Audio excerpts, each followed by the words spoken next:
ಸ್ನೇಹಿತರೆ, ವಿಜಯ ನ್ಯೂಸ್ಗೆ ಸ್ವಾಗತ. बोलो भारत माता की, बोलो कांग्रेस पार्टी के, बोलो मल्लिकार्जुन खड़गे जी के, बोलो सोनिया गांधी के, बोलो राहुल गांधी के, बोलो सिद्धरामैया के, बोलो डी.के. शिवकुमार के, बोलो के.वी. गौतम के. बंधुगळे, ಇದೇ 26ನೇ ತಾರೀಕು ಕೋಲಾರ ಲೋಕಸಭಾ ಕ್ಷೇತ್ರದ ಸಾರ್ವತ್ರಿಕ ಚುನಾವಣೆಯ ಪ್ರಯುಕ್ತ ಈ ದಿನ ಬಂಗಾರಪೇಟೆ ವಿಧಾನಸಭಾ ಕ್ಷೇತ್ರದ ಡಿ.ಕೆ. ಹಳ್ಳಿಯ ಜಿಲ್ಲಾ ಪಂಚಾಯಿತಿ ಭಾಗದ ಈ ಒಂದು ಪ್ರಚಾರ ಸಭೆಯ ವೇದಿಕೆಯಲ್ಲಿ ಉಪಸ್ಥಿತರಿರುವ ನಿಮ್ಮೆಲ್ಲರ ನೆಚ್ಚಿನ ಸ್ನೇಹಿತರು, ಈ ಭಾಗದ ಜನಪ್ರಿಯ ಹ್ಯಾಟ್ರಿಕ್ ಶಾಸಕರು ಆಗಿರ್ತಕ್ಕಂಥ ಹಾಗೂ ರಾಜ್ಯದ KUIDFC ಅಧ್ಯಕ್ಷರು ಆಗಿರ್ತಕ್ಕಂಥ ಆತ್ಮೀಯ ಗೆಳೆಯರಾಗಿರ್ತಕ್ಕಂಥ ಎಸ್.ಎನ್. ನಾರಾಯಣಸ್ವಾಮಿ ಅವರೇ, ಈ ಒಂದು ಲೋಕಸಭಾ ಕ್ಷೇತ್ರದ ಭಾರತೀಯ ರಾಷ್ಟ್ರೀಯ ಕಾಂಗ್ರೆಸ್ನ ಅಭ್ಯರ್ಥಿಯಾಗಿರ್ತಕ್ಕಂಥ ಯುವ ಸ್ನೇಹಿತ, ಭವಿಷ್ಯದ ಈ ಒಂದು ಲೋಕಸಭಾ ಕ್ಷೇತ್ರದ ಸದಸ್ಯರು ಆಗಲಿರುವ ಶ್ರೀ ಕೆ.ವಿ. ಗೌತಮ್ ರವರೇ, ಜಿಲ್ಲಾ ಕಾಂಗ್ರೆಸ್ನ ಕಾರ್ಯಾಧ್ಯಕ್ಷರಾಗಿರ್ತಕ್ಕಂಥ ಶ್ರೀ ಊರ್ಬಾಗಿಲು ಶ್ರೀನಿವಾಸ್ ರವರೇ, ಪರಿಶಿಷ್ಟ ಜಾತಿಯ ಜಿಲ್ಲಾ ಅಧ್ಯಕ್ಷರಾಗಿರ್ತಕ್ಕಂಥ ಶ್ರೀ ಜಯದೇವ್ರವರೇ, ಕೆಪಿಸಿಸಿಯ ಪ್ರಧಾನ ಕಾರ್ಯದರ್ಶಿಗಳಾಗಿರ್ತಕ್ಕಂಥ ಶ್ರೀಮತಿ ಕವಿತಾರವರೇ, ಕೆ.ಸಿ. ರೆಡ್ಡಿ ಅವರ ಮೊಮ್ಮಗಳು, ಇದೇ ನಮ್ಮ ಈ ಭಾಗದ ನಮ್ಮ ರಾಜ್ಯದ ಪ್ರಪ್ರಥಮ ಮುಖ್ಯಮಂತ್ರಿಗಳು, ಇದೇ ಬಂಗಾರಪೇಟೆ ತಾಲೂಕಿನವರಾಗಿರ್ತಕ್ಕಂಥ ಕೆ.ಸಿ. ರೆಡ್ಡಿ ಅವರ ಮೊಮ್ಮಗಳು. ಈ ಒಂದು ಬಂಗಾರಪೇಟೆಯ ಬ್ಲಾಕ್ ಕಾಂಗ್ರೆಸ್ ಅಧ್ಯಕ್ಷರಾಗಿರ್ತಕ್ಕಂಥ ಗೋಪಾಲ್ ಗೌಡ್ರೆ, ಪ್ರಧಾನ ಕಾರ್ಯದರ್ಶಿಗಳು ಕೆಪಿಸಿಸಿಯ ಪ್ರಧಾನ ಕಾರ್ಯದರ್ಶಿಗಳಾಗಿರ್ತಕ್ಕಂಥ ಕಾರ್ತಿಕ್ ಅವರೇ, ಹಾಗೂ ವೇದಿಕೆಯಲ್ಲಿ ಉಪಸ್ಥಿತರುವ ಈ ಒಂದು ಭಾಗದ ಎಲ್ಲ ಹಿರಿಯ ಮುಖಂಡರೇ, ಜಿಲ್ಲಾ ಪಂಚಾಯಿತಿಯ ಮಾಜಿ ಸದಸ್ಯರೇ, ತಾಲೂಕ್ ಪಂಚಾಯಿತಿಯ ಮಾಜಿ ಸದಸ್ಯರೇ, ಎಪಿಎಂಸಿಯ ಮಾಜಿ ನಿರ್ದೇಶಕರೇ, ಗ್ರಾಮ ಪಂಚಾಯಿತಿಯ ಅಧ್ಯಕ್ಷರೇ, ಸದಸ್ಯರೇ, ಕಾಂಗ್ರೆಸ್ ಪಕ್ಷದ ವಿವಿಧ ಮುಂಚೂಣಿ ಘಟಕಗಳ ಎಲ್ಲ ಗೌರವಾನ್ವಿತ ಅಧ್ಯಕ್ಷರು ಮತ್ತು ಪದಾಧಿಕಾರಿಗಳೇ, ಹಾಗೂ ಬಂಗಾರಪೇಟೆ ವಿಧಾನಸಭಾ ಕ್ಷೇತ್ರದ ಎಲ್ಲ ಕಾಂಗ್ರೆಸ್ ಪಕ್ಷದ ನಿಷ್ಠಾವಂತ ಮುಖಂಡರು, ಇಲ್ಲಿ ಅಪಾರ ಸಂಖ್ಯೆಯಲ್ಲಿ ಸೇರಿರ್ತಕ್ಕಂಥ ತಾಯಂದಿರೇ, ಅಕ್ಕ ತಂಗಿಯರೇ, ಅಣ್ಣ ತಮ್ಮಂದಿರೇ ಮತ್ತು ಮಾಧ್ಯಮ ಸ್ನೇಹಿತರೆ, ಈಗಾಗಲೇ ನಮ್ಮ ಜಿಲ್ಲಾ ಉಸ್ತುವಾರಿ ಸಚಿವರಾಗಿರ್ತಕ್ಕಂಥ ಆತ್ಮೀಯ ಗೆಳೆಯರಾಗಿರ್ತಕ್ಕಂಥ ಭಾರತಿ ಸುರೇಶ್ ಅವರು ಬಹಳಷ್ಟು ವಿಚಾರಗಳನ್ನ ತಮ್ಮ ಮುಂದೆ ಇಟ್ಟಿದ್ದಾರೆ. ಯಾಕೆ ಕಾಂಗ್ರೆಸ್ ಪಕ್ಷಕ್ಕೆ ಮತವನ್ನ ಚಲಾಯಿಸಬೇಕು ಅಂತಕ್ಕಂಥ ವಿಚಾರವನ್ನ ಬಹಳ ವಿವರವಾಗಿ ತಮ್ಮ ಮುಂದೆ ಹೇಳಿರ್ತಕ್ಕಂಥದ್ದನ್ನ ನೀವು ಕೇಳಿದ್ದೀವಿ. ಬಂಧುಗಳೇ, ನಾನು ತಮಗೆ ಹೇಳ್ತಕ್ಕಂಥದ್ದು ಇಷ್ಟೇ, 10 ವರ್ಷಗಳ ಆಡಳಿತ ಕೇಂದ್ರ ಸರ್ಕಾರದ 2014ರಲ್ಲಿ ಏನೇನು ಭರವಸೆಗಳನ್ನ ಕೊಟ್ಟಿದ್ರು, 2 ಕೋಟಿ ಉದ್ಯೋಗ ಸೃಷ್ಟಿ ಮಾಡ್ತೀವಿ ಪ್ರತಿ ವರ್ಷ ಅಂತಕ್ಕಂಥ ಮಾತನ್ನ ಕೊಟ್ಟಿದ್ರು. 10 ವರ್ಷ ಕಳೆದು 20 ಕೋಟಿ ಇವತ್ತು ಉದ್ಯೋಗಗಳು ಸೃಷ್ಟಿ ಆಗ್ಬೇಕಾಗಿತ್ತು. ಅದು ಎಲ್ಲಿ ಅಂತಕ್ಕಂಥ ಪ್ರಶ್ನೆಯನ್ನು ನಾವು ಹಾಕೋಬೇಕಾಗತ್ತೆ. ವಿದೇಶಗಳಲ್ಲಿ ಸ್ವಿಸ್ ಬ್ಯಾಂಕ್ ಅಲ್ಲಿ ಯಥೇಚ್ಛವಾಗಿ ಕಪ್ಪು ಹಣ ಇದೆ ಅಂತಕ್ಕಂಥ ಮಾತನ್ನ ಹೇಳ್ತಾ ಇದ್ರು. ಆ ಹಣವನ್ನು ತಂದ್ರೆ ಪ್ರತಿಯೊಬ್ಬ ಭಾರತೀಯ ಪ್ರಜೆಯ ಖಾತೆಗೆ 15 ಲಕ್ಷ ಕೊಡ್ತೀವಿ, ಕೊಡುವಷ್ಟು ಹಣ ಇದೆ ಅಂತ ಹೇಳಿದ್ರು ಸನ್ಮಾನ್ಯ ಈ ದೇಶದ ಪ್ರಧಾನಮಂತ್ರಿಗಳಾಗಿರ್ತಕ್ಕಂಥ ನರೇಂದ್ರ ಮೋದಿ ಅವರು. ಆ ಪ್ರಶ್ನೆಯನ್ನ ನಾವು ಕೇಳಬೇಕಾಗತ್ತೆ, ಎಲ್ಲಿ ಎಷ್ಟು ಹಣ ತಂದ್ರಿ ವಿದೇಶದಿಂದ ಅಂತಕ್ಕಂಥದ್ದು. ಈ ದೇಶದ ರೈತರು, ಈ ದೇಶದ ಬೆನ್ನೆಲುಬು, ಕೃಷಿ ಚಟುವಟಿಕೆಯಲ್ಲಿ ಜೀವನ ಮಾಡ್ತಾ ಇರ್ತಕ್ಕಂಥ ರೈತರ ಆದಾಯವನ್ನ ದುಪ್ಪಟ್ಟು ಮಾಡ್ತೀವಿ ಅಂತಕ್ಕಂಥ ಮಾತನ್ನ ಏನಿರ್ತಕ್ಕಂಥದ್ದನ್ನ ತಾವು ದಯವಿಟ್ಟು ನೆನೆಸ್ಕೋಬೇಕಾಗುತ್ತೆ. 2014ರ ಮುಂಚೆ ಪ್ರಧಾನಮಂತ್ರಿಗಳಾಗಿದ್ದಂತಹ ಸನ್ಮಾನ್ಯ ಮನಮೋಹನ್ ಸಿಂಗ್ ಅವರ ಕಾಲಾವಧಿಯಲ್ಲಿ ಇವತ್ತು ಆ ಒಂದು ರೈತರಿಗಾಗಿ ಏನು ಸಬ್ಸಿಡಿಯನ್ನ ಕೊಡ್ತಾ ಇದ್ರು, ನಮ್ಮ ಗೊಬ್ಬರಗಳಿಗೆ, ಯೂರಿಯಾಗೆ ಮತ್ತು ಇತರೆ ಏನೇನು ನಾವು ಕೃಷಿ ಚಟುವಟಿಕೆಗೆ ಬಳಸ್ತೀವಿ ಅದಕ್ಕೆ ಸಬ್ಸಿಡಿ ಕೊಡ್ತಾ ಇದ್ರು. ಆ ಸಬ್ಸಿಡಿಯನ್ನ ಈ ಬಿಜೆಪಿ ಸರ್ಕಾರದವರು ನಿಲ್ಲಿಸಿದ ಮೇಲೆ ರೈತರ ಆದಾಯ ದುಪ್ಪಟ್ಟು ಆಗ್ಲಿಕ್ಕೆ ಸಾಧ್ಯ ಇದೆ ಅಂತಕ್ಕಂಥದ್ದನ್ನ ತಾವು ಅರ್ಥ ಮಾಡ್ಕೋಬೇಕಾಗುತ್ತೆ. ಕೇವಲ ವರ್ಷಕ್ಕೆ 6,000 ರೂಪಾಯಿ ಕೊಟ್ಟರೆ ಅದು ಸಾಕಾಗತ್ತ ಒಬ್ಬ ರೈತರಿಗೆ ಅಂತಕ್ಕಂಥದ್ದನ್ನ ತಾವು ಗಮನಿಸಬೇಕಾಗುತ್ತೆ. ಸಬ್ಸಿಡಿ ರೂಪದಲ್ಲಿ ಸಾವಿರಾರು ರೂಪಾಯಿ ರೈತರ ಮೇಲೆ ಹೊರೆ ಹಾಕಿ ಕೇವಲ ವರ್ಷಕ್ಕೆ 6,000 ಕೊಟ್ಟು ನಾವು ರೈತರ ಬದುಕಿನಲ್ಲಿ ಬದಲಾವಣೆ ತಂದಿದ್ದೀವಿ ಅಂತಕ್ಕಂಥ ಮಾತನಾಡ್ತಾ ಇದ್ದಾರೆ. ಸ್ವಾತಂತ್ರ್ಯ ಬಂದಾಗಿಂದ ಕಾಂಗ್ರೆಸ್ ಪಕ್ಷ ಏನು ಮಾಡಲೇ ಇಲ್ಲ ಅಂತಕ್ಕಂಥ ಮಾತನ್ನ ಪದೇ ಪದೇ ಮಾತಾಡ್ತಾರೆ. ಬಂಧುಗಳೇ, ಒಂದು ಮಾತು ಹೇಳ್ತೀವಿ ಕೇಳಿ.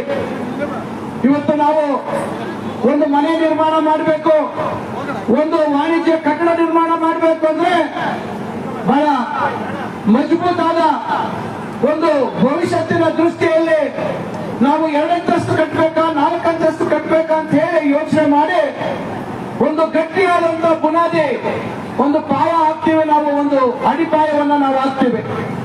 ಆ ಅಡಿಪಾಯ ಹಾಕಿದ್ರೆ ಮಾತ್ರ ನಾವು ಮೇಲೆ ಬಿಲ್ಡಿಂಗ್ ಕಟ್ಟಲಿಕ್ಕೆ ಸಾಧ್ಯ ಇದೆ. ತಮಗೆ ಗೊತ್ತಿದೆ, ಇವತ್ತು ಒಂದು ಮನೆ ನಿರ್ಮಾಣ ಮಾಡುವಂತ ಸಂದರ್ಭದಲ್ಲಿ ನಾವು ಅಡಿಪಾಯ ಹಾಕ್ಬೇಕಾದ್ರೆ ಎಷ್ಟು ಸಮಯ ಆಗುತ್ತೆ. ಗಟ್ಟಿಯಾಗಿ ಅಡಿಪಾಯ ಹಾಕಿದ ಮೇಲೆ ಮನೆ ಬಹಳ ಸುಲಭವಾಗಿ ಮೇಲೆ ಬಂದ್ಬಿಡುತ್ತದೆ.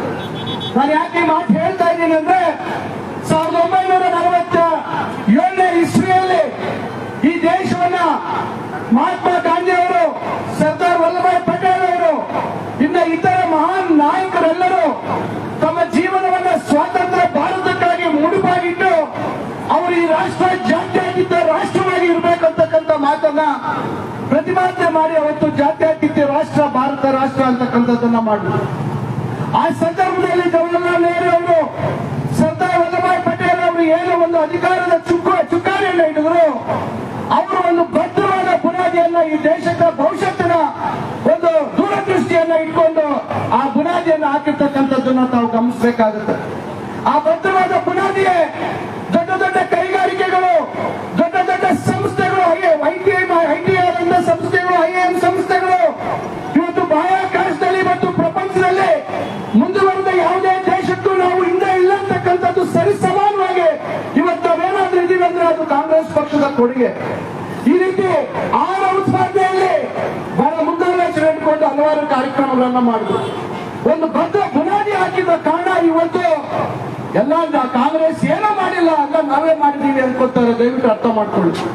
ಆ ಭದ್ರವಾದ ಬುನಾದಿ ಮೇಲೆ ಇವತ್ತು ಏನೇ ಮಾಡಿದ್ರು ಕೂಡ ಈಗ ನಡೀತಾ ಇದೆ ಅಂತಕ್ಕಂಥ ಮಾತನ್ನ ಈ ಸಂದರ್ಭದಲ್ಲಿ ನಾನು ಹೇಳಲಿಕ್ಕೆ ಬಯಸ್ತೇನೆ. ಬಂಧುಗಳೇ, 2014 ಹೇಳಿದ್ರು ನಮ್ಮ ದೇಶದಲ್ಲಿ ನಿರಂತರವಾಗಿ ಭೀಕರವಾದಂತ ಬರಗಾಲ ತುತ್ತಾಗ್ತಾ ಇದ್ದೇವೆ. ಹಿಂದಿನ ಕಾಂಗ್ರೆಸ್ ಸರ್ಕಾರಗಳು ಯಾರು ಏನು ಮಾಡಲಿಲ್ಲ. ನಾವು ಇಡೀ ದೇಶದಲ್ಲಿರ್ತಕ್ಕಂಥ ನದಿಗಳ ಜೋಡಣೆ ಮಾಡ್ತೀವಿ ಅಂತ ಹೇಳಿದ್ರು. ಶಾಶ್ವತವಾದಂತ ಪರಿಹಾರ ಕೊಡ್ತೀವಿ ಅಂತಕ್ಕಂಥ ಮಾತನ್ನ ಹೇಳಿದ್ರು. ಬಂಧುಗಳೇ, ಎಲ್ಲಿ ನದಿ ಜೋಡಣೆಗಳಾಯ್ತು? ಏನಾಯ್ತು? ದಯವಿಟ್ಟು 10 ವರ್ಷ ಬೇಕಾ? ಅವ್ರು ಹೇಳ್ತಾ ಇದ್ದಾರೆ ಇವತ್ತು ಬರೀ ಟ್ರೈಲರ್ ಅಂತೆ. ನೀವೆಲ್ಲರೂ ಇವತ್ತು ಹೆಚ್ಚು ಆಂಧ್ರದ ಒಂದು ಪ್ರಭಾವ ನಮ್ಮ ಮೇಲಿದೆ. ಯಾವ್ಯಾವ ಸಿನಿಮಾ ಎಷ್ಟು ದಿವಸ ಟ್ರೈಲರ್ ಆಗುತ್ತೆ, ಆಮೇಲೆ ಒರಿಜಿನಲ್ ಸಿನಿಮಾ ಎಷ್ಟು ದಿವಸಕ್ಕೆ ಬರ್ತದೆ ಅಂತಕ್ಕಂಥದ್ದು ನಿಮ್ಗೆಲ್ರಿಗೂ ಗೊತ್ತಿದೆ. 10 ವರ್ಷ ಬರೀ ಟ್ರೈಲರ್ ಹೊರಡ್ರೆ ಇನ್ನು ಒರಿಜಿನಲ್ ಸಿನಿಮಾ ಈಗ ಎಷ್ಟು 20 ವರ್ಷ ಬೇಕಾ ನಾವು ಎದ್ದು ನೋಡ್ಬೇಕಾ? ಯೋಚನೆ ಮಾಡಿ ಯಾವ ರೀತಿಯಾಗಿ ಜನರನ್ನ ಯಾವ್ಯಾಸ್ತಾ ಇದ್ದಾರೆ ಅಂತಕ್ಕಂಥದ್ದನ್ನ, ಅವರ ವೈಫಲ್ಯಗಳನ್ನ ಇವತ್ತು ಮುಚ್ಚಿಕೊಳ್ತಕ್ಕಂಥ ದೃಷ್ಟಿಯಲ್ಲಿ ಇವತ್ತು ಜನರನ್ನ ಭಾವನಾತ್ಮಕ ಒಂದು ವಿಷಯವಾಗಿ ಇವತ್ತು ಜನರನ್ನ ಸಮಾಜದಲ್ಲಿ ಒಳಕನ್ನ ಮೂಡಿಸ್ತಕ್ಕಂಥ ಕೆಲಸವನ್ನ ಮಾಡ್ತಾ ಇದ್ದಾರೆ. ಈ ದೇಶದಲ್ಲಿ ಸ್ವಾತಂತ್ರ್ಯಕ್ಕಾಗಿ ಇವತ್ತು ಹಿಂದೂಗಳು, ಮುಸಲ್ಮಾನರು, ಜೈನರು, ಸಿಖ್ಖರು ಎಲ್ಲ ವರ್ಗದ ಜನ, ಎಲ್ಲ ಧರ್ಮದ ಜನ ತಮ್ಮ ಪ್ರಾಣಗಳನ್ನ ಬಲಿಯಾಗಿ ಕೊಟ್ಟು ಈ ದೇಶ ಸ್ವತಂತ್ರ ಭಾರತವಾಗಿ ಆಗ್ಬೇಕು ಅಂತಕ್ಕಂಥ ಮಾತನ್ನ, ಆ ಒಂದು ಪ್ರಯತ್ನವನ್ನ, ತ್ಯಾಗವನ್ನ ಮಾಡಿರ್ತಕ್ಕಂಥದ್ದು ತಮಗೆಲ್ಲರಿಗೂ ಗೊತ್ತಿದೆ. ಇವತ್ತು ಕೇವಲ ರಾಜಕೀಯ ಅಧಿಕಾರಿಗೋಸ್ಕರ ಇವರ ಸಮಾಜದಲ್ಲಿ ಹಿಂದೂಗಳು ಮುಸ್ಲಿಮರು ಅಂತಕ್ಕಂಥ ಭಾವನೆಗಳನ್ನ ಮೂಡಿಸ್ತಕ್ಕಂಥ ಕೆಲಸ ಮಾಡ್ತಾ ಇದ್ದಾರೆ. ಎಲ್ಲಿದ್ರು ಬಿಜೆಪಿ, RSS ಯಾವತ್ತು ಸ್ಥಾಪನೆ ಆಯಿತು. ಸ್ವಾತಂತ್ರ್ಯ ಸಂಗ್ರಾಮದಲ್ಲಿ ಇವರ ಪಾತ್ರ ಏನು ಅಂತಕ್ಕಂಥದ್ದನ್ನ ದಯವಿಟ್ಟು ತಾವು ಗಮನಿಸಬೇಕಾಗುತ್ತೆ. ಬಂಧುಗಳೇ, ನಾನು ಹೇಳ್ತಕ್ಕಂಥದ್ದು ಇಷ್ಟೇ, ದಯವಿಟ್ಟು ಯಾರು ನಿಜವಾದ ಜನರ ಪರ ಕಾಳಜಿ ಇರ್ತಕ್ಕಂಥ ಸರ್ಕಾರ ಯಾರು, ಜನರ ಬದುಕಿನಲ್ಲಿ ಬದಲಾವಣೆ ತರ್ತಕ್ಕಂಥದ್ದು ಯಾರು, ಬಾಬಾ ಸಾಹೇಬ್ ಅಂಬೇಡ್ಕರ್ ಕೊಟ್ಟಿರ್ತಕ್ಕಂಥ ಸಂವಿಧಾನ, ಆ ಸಂವಿಧಾನದಲ್ಲೇ ಇವತ್ತು ಸಮಾನಾಂತರವಾಗಿ ಸಮಾಜ ಆಗಬೇಕು. ಯಾರು ಅವಕಾಶದಿಂದ ವಂಚಿತರಾಗಿದ್ದಾರೆ ಅವರಿಗೆ ಅವಕಾಶಗಳನ್ನು ಕೊಡಬೇಕು ಅಂತಕ್ಕಂಥ ಒಂದು ದೂರದೃಷ್ಟಿ ಉಳ್ಳ ಒಂದು ಸಂವಿಧಾನವನ್ನ ಬಾಬಾ ಸಾಹೇಬ್ ಅಂಬೇಡ್ಕರ್ ಕೊಟ್ಟಿರ್ತಕ್ಕಂಥ ಸಂವಿಧಾನವನ್ನ ನಾವು ಬದಲಾಯಿಸ್ತೀವಿ ಅಂತಕ್ಕಂಥ ಮಾತನ್ನ ಹೇಳ್ತಾ ಇದ್ದಾರೆ. 400 ಸೀಟ್ ಕೊಟ್ಬಿಟ್ರೆ ಸಂವಿಧಾನ ಬದಲಾಯಿಸ್ತೀವಿ ಅಂತಕ್ಕಂಥ ಇದ್ದಾರೆ. ಬಾಬಾ ಸಾಹೇಬ್ ಅಂಬೇಡ್ಕರ್ ಅವರ ಕನಸು ಇವತ್ತಿಗೂ ನನಸಾಗಲಿಲ್ಲ. ನಾವೆಲ್ಲರೂ ಇವತ್ತು ಬದಲಾವಣೆಯ ಒಂದು ಪರ್ವವನ್ನು ನೋಡ್ತಾ ಇದ್ದೀವಿ. ಒಂದು ಹಂತವಾಗಿ ಇವತ್ತು ಒಂದು ದೊಡ್ಡ ಬಲಿಷ್ಠವಾದಂತ ದೇಶ ನಮ್ಮದು. 140 ಕೋಟಿಗಿಂತ ಹೆಚ್ಚು ಜನಸಂಖ್ಯೆ ಇರ್ತಕ್ಕಂಥ ದೇಶ. ಅಷ್ಟು ಬೇಗ ಬದಲಾವಣೆ ಆಗ್ತಕ್ಕಂಥದ್ದು ಸಾಧ್ಯ ಇಲ್ಲ. ಆದ್ರೆ ಇವರು ಆ ಸಂವಿಧಾನನೇ ಬದಲಾಯಿಸ್ತೀವಿ ಅಂತಕ್ಕಂಥ ಮಾತನ್ನು ಹೇಳ್ತಾ ಇದ್ದಾರೆ. ನಾನು ತಮ್ಮೆಲ್ಲರೂ ಕೈ ಜೋಡಿಸಿ ಪ್ರಾರ್ಥನೆ ಮಾಡ್ಕೊಳ್ತಾರೆ. ಬಂಧುಗಳೇ, ನಮ್ಗೆ ಇವತ್ತು ಬೇಕಾಗಿರ್ತಕ್ಕಂಥದ್ದು ನೆಮ್ಮದಿಯ ಬದುಕು. 2 ಹೊತ್ತು ಊಟ ಸಿಗ್ಬೇಕು. ನಮ್ಮ ಮಕ್ಕಳು ಓದಿರ್ತಕ್ಕಂಥ ವಿದ್ಯೆಗೆ ಸರಿಯಾದ ರೀತಿಯಾದಂತ ಉದ್ಯೋಗ ಸಿಗ್ಬೇಕು. ಇವು ನಮಗೆ ಬೇಕಾಗಿರ್ತಕ್ಕಂಥದ್ದು. ಅದು ಬಿಟ್ಟು ಇವತ್ತು ನಾವು ಅದೇನೋ ಕಟ್ಟಿದ್ವಿ, ಇಲ್ಲೇನೋ ಮಾಡಿದ್ವಿ, ಅದನ್ನೇನೋ ಕೆಡುತ್ತೀವಿ. ಯಾರು ಸ್ವಾಮಿ ಅವೆಲ್ಲ ನೀವು ಕೆಡುವುದಕ್ಕೆ ಯಾರು ನೀವು? ಇಷ್ಟು ವರ್ಷಗಳಿಂದ ನಾವು ಅಣ್ಣ ತಮ್ಮಂದರಾಗಿ ಇವತ್ತು ಬದುಕಿದ್ದೀವಿ. ನಮ್ಮಲ್ಲಿ ಯಾವುದೇ ರೀತಿ ಭೇದ ಭಾವ ಇಲ್ಲ. ನಮ್ಮ ಧರ್ಮದ ಮೇಲೆ ನಮಗೆ ಅಪಾರವಾದಂತ ನಂಬಿಕೆ ಇದೆ. ಅವರು ನಂಬಿರ್ತಕ್ಕಂಥ ತಮ್ಮ ಧರ್ಮದಲ್ಲಿ ಅವರಿಗೆ ಅಪಾರವಾದಂತ ನಂಬಿಕೆ ಇದೆ. ಆ ನಂಬಿಕೆಯನ್ನ ಹಾಳು ಮಾಡಿ ತಮ್ಮ ರಾಜಕೀಯ ಅಧಿಕಾರಕ್ಕೋಸ್ಕರ ತಾವು ಯಾರೋ ಕೆಲವರು ಉದ್ಯಮಿಗಳಿಗೆ ಎಲ್ಲ ನಮ್ಮ ದೇಶದ ಸಂಪತ್ತನ್ನು ಅವರು ಕೈ ಕೊಡುವಂತದ್ದಕ್ಕೆ ಇವತ್ತು ಸಮಾಜವನ್ನ ಹೊಡಿತಕ್ಕಂಥ ಕೆಲಸ ಮಾಡ್ತಾ ಇದ್ರು. ಬಂಧುಗಳೇ, ಒಂದು ವಿಷಯ, 2014ಕ್ಕೆ ಪೂರ್ವ, ಅದಕ್ಕೆ ಮುಂಚಿತವಾಗಿ ಇವತ್ತು ಯಾರ್ಯಾರು ಈ ದೇಶವನ್ನ ಕಟ್ಟಲಿಕ್ಕೆ ದೊಡ್ಡ ದೊಡ್ಡ ಉದ್ದಿಮೆದಾರರು ಇದ್ರು ಅವರ ಆದಾಯ ಎಷ್ಟಿತ್ತು 2014ಕ್ಕೆ? 2014ರಿಂದ 2024ಕ್ಕೆ ಯಾವ್ಯಾವ ಉದ್ಯಮಿಯ ಆದಾಯ ಎಷ್ಟು ಪಟ್ಟು ಬೆಳೆದಿದೆ ಅಂತಕ್ಕಂಥದ್ದನ್ನ ತಾವು ಗಮನಿಸಬೇಕಾಗುತ್ತೆ. ಕೇವಲ ಇಬ್ಬರದೇ ಆದಾಯ ಬೆಳೆದಿದೆ. ಇಬ್ಬರ ಉದ್ಯಮಿದಾರರ ಆದಾಯ ಇವತ್ತು ಎಷ್ಟು ಪಟ್ಟು ಬೆಳೆದಿದೆ ಅಂತ ನಾವು ನಿರೀಕ್ಷೆ ಮಾಡಲಿಕ್ಕೂ ಸಾಧ್ಯ ಇಲ್ಲ.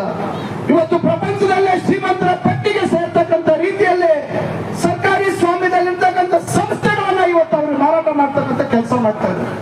ಅದರಿಂದ ಬಂಧುಗಳೇ, ಒಂದು 2014ಕ್ಕಿಂತ ಮುಂಚಿತವಾಗಿ ನಮ್ಮ ದೇಶದ ಸಾಲ ಎಷ್ಟಿತ್ತು ಅಂದ್ರೆ 54 ಲಕ್ಷ ಕೋಟಿ ಸಾಲ ಇತ್ತು. ಈಗ ಅವರೇ ಹೇಳಿರ್ತಕ್ಕಂಥ ರೀತಿಯಲ್ಲಿ ನೋಡಿದ್ರೆ 2025ಕ್ಕೆ ಮಾರ್ಚ್ಗೆ ಕೇವಲ 187.35 ಲಕ್ಷ ಕೋಟಿ. ಇಷ್ಟು ವರ್ಷಗಳಲ್ಲಿ ಕೇವಲ 54 ಲಕ್ಷ ಕೋಟಿ ಸಾಲ ಇದ್ದಿದ್ದು ಕೇವಲ 10 ವರ್ಷದಲ್ಲಿ 130 ಚಿಲ್ಲರೆ ಕೋಟಿ ಸಾಲ ಹೇಗಾಯ್ತು? ಯಾರಿಗೋಸ್ಕರ ಈ ಸಾಲ ಮಾಡ್ತಾರೆ? ದಯವಿಟ್ಟು ಈ ರಾಷ್ಟ್ರದ ಜನಕ್ಕೆ ಅವರು ಉತ್ತರ ಕೊಡ್ಬೇಕಾಗುತ್ತೆ. ಯಾರು ಅವ್ರ ಬಗ್ಗೆ ಮಾತಾಡೋದಿಲ್ಲ. ಯಾರಾದ್ರೂ ಮಾತಾಡಿದ್ರೆ enforcement directorate, income tax department, ಇನ್ನು ಬೇರೆ ಬೇರೆ ಸಂಸ್ಥೆಗಳು, CBI ಮತ್ತೊಂದು ಇವತ್ತು ಸುಮಾರು 16ಕ್ಕಿಂತ ಹೆಚ್ಚು ಜನ ವಿವಿಧ ಪಕ್ಷದಲ್ಲಿರ್ತಕ್ಕಂಥ ಉದ್ಯಮಗಾರರಿರ್ಬೋದು, ರಾಜಕೀಯ ವ್ಯಕ್ತಿಗಳ ಮೇಲೆ ಇಡಿ ದಾಳಿ ಮಾಡಿರ್ತಕ್ಕಂಥದ್ದನ್ನ ತಾವು ಗಮನಿಸಬೇಕು. ಇಡಿ ದಾಳಿ ಮಾಡ್ತೀವಿ, ಇಲ್ಲ ನಮ್ಮ ಪಾರ್ಟಿ ಬಂದು ಭಾರತೀಯ ಜನತಾ ಪಕ್ಷ ಬಂದು ಸೇರ್ಕೋಬೇಕು.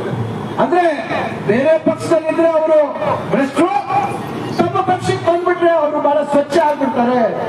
ಅವ್ಯಾರೋ ಹೇಳ್ತಿದ್ರಂತೆ ನಾವು ವಾಷಿಂಗ್ ಮೆಷಿನ್ ಇಟ್ಟಿದೀವಿ ಅಂತ. ಏನೋ ನಮ್ಮ ಬಟ್ಟೆನ ಇದು ಬಳಕಾಗಿರೋ ಬಟ್ಟೆನ ವಾಷಿಂಗ್ ಮೆಷಿನ್ ಅಲ್ಲಿ ತೊಳೆದ ತಕ್ಷಣ ಅದು ಸರಿಯಾದ ರೀತಿ ಆಗೋಕೆ ಅಂದ್ರೆ ಅವರ ನಿಲುವು ಯಾವ ರೀತಿ ಇದೆ ಅಂತಕ್ಕಂಥದ್ದಲ್ಲ. ನಾನಿನ್ನು 4 ಜನ ಬಯಲಿದ್ದೀರಾ, ತಾವೆಲ್ಲರೂ ಇವತ್ತು ಚಿನ್ನದ ಬಗ್ಗೆ ತಮಗೆ ಎಷ್ಟು ವ್ಯಾಮೋಹ ಇದೆ, ಒಂದು ಒಡವೆ ಬಗ್ಗೆ ತಮಗೆ ಎಷ್ಟು ವ್ಯಾಮೋಹ ಇದೆ, ತಾವು ನೆನಪು ಮಾಡ್ಕೊಳ್ಳಿ. 10 ವರ್ಷಗಳ ಹಿಂದೆ 2,800-3,000 ರೂಪಾಯಿ ಒಳಗಿತ್ತು ಚಿನ್ನದ ಬೆಲೆ 1 ಗ್ರಾಮು. ಇವತ್ತು ಎಷ್ಟಾಗಿದೆಯಮ್ಮ ಚಿನ್ನದ ಎಂಟೈಂದಮ್ಮ ಬಂಗಾರ ರೇಟು? 7,500. ಚಪ್ಪಲ್ ಆಡೋ ಚಪ್ಪಲ್ ಮಿಕ್ಕೆ ಮುಸ್ರೆ ಬಂಗಾರ ಗೊತ್ತಾ? 7,000 ದಾಟಿದೆ. ಯಾರಿಗೆ ಇವತ್ತು ನಷ್ಟ ಆಗಿದ್ದು ಹೇಳ್ಬೇಕಾಗತ್ತೆ. ಇವತ್ತು ಕೇಂದ್ರದಲ್ಲಿ ಇರ್ತಕ್ಕಂಥ ಭಾರತೀಯ ಜನತಾ ಪಕ್ಷದವರು 7,000 ರೂಪಾಯಿ ಯಾಕೆ ಸ್ವಾಮಿ ಚಿನ್ನದ ಬೆಲೆ ಆಯ್ತು, ಯಾವ ಕಾರಣಕ್ಕಾಯ್ತು ಅಂತಕ್ಕಂಥದ್ದನ್ನ ಇವತ್ತು ಅವರೆಲ್ಲರೂ ಯೋಚನೆ ಮಾಡಿ ಹೇಳ್ಬೇಕಾಗುತ್ತೆ. ಈ ರೀತಿ ಇನ್ನ ಬಹಳಷ್ಟು ವಿಚಾರ ಇದೆ. ಇದೊಂದು ಮುಖ್ಯವಾಗಿ ಬಡವರ ಬಗ್ಗೆ ಬಹಳ ನಾನು ಒಳ್ಳೆ ಕೆಲಸ ಮಾಡಿದ್ದೀನಿ ಅಂತ ನಾನು ತಮ್ಗೆ ಹೇಳ್ತಕ್ಕಂಥದ್ದು, ಯಾರು ಈ ದೇಶದಲ್ಲಿ ವೃದ್ಧಾಪ್ಯ ವೇತನ ಯಾರು ತಂದಿದ್ದು, ವಿಧವಾ ವೇತನ ಯಾರು ತಂದಿದ್ದು, ಕಾಂಗ್ರೆಸ್, ಅಂಗವಿಕಲರ ವೇತನ ಯಾರು ತಂದಿದ್ದು, ಕಾಂಗ್ರೆಸ್. ಒಂದು ತಾವು ಅರ್ಥ ಮಾಡ್ಕೊಳ್ಳಿ. 10 ವರ್ಷದಲ್ಲಿ ವೃದ್ಧಾಪ್ಯ ವೇತನ ಏನು 400 ರೂಪಾಯಿ ಇತ್ತು, ಅದು 600 ಆಗಿರ್ತಕ್ಕಂಥದ್ದು ಹಿಂದೆ. ರಾಜ್ಯ ಸರ್ಕಾರದ ಪಾಲು 400 ರೂಪಾಯಿ, ಕೇಂದ್ರ ಸರ್ಕಾರದ ಪಾಲು ಕೇವಲ 200 ರೂಪಾಯಿ ಮಾತ್ರ ಇದೆ. ಯಾಕೆ ಸ್ವಾಮಿ? 10 ವರ್ಷದಲ್ಲಿ ಈ ದೇಶದಲ್ಲಿ ಇರ್ತಕ್ಕಂಥ ವೃದ್ಧರು, ಈ ದೇಶದಲ್ಲಿ ಇರ್ತಕ್ಕಂಥ ವಿಧವೆಯರು, ಈ ದೇಶದಲ್ಲಿ ಇರ್ತಕ್ಕಂಥ ಅಂಗವಿಕಲರಿಗೆ ಅವ್ರ ಬಗ್ಗೆ ನಿಮಗೆ ಕಾಳಜಿ ಇಲ್ವಾ?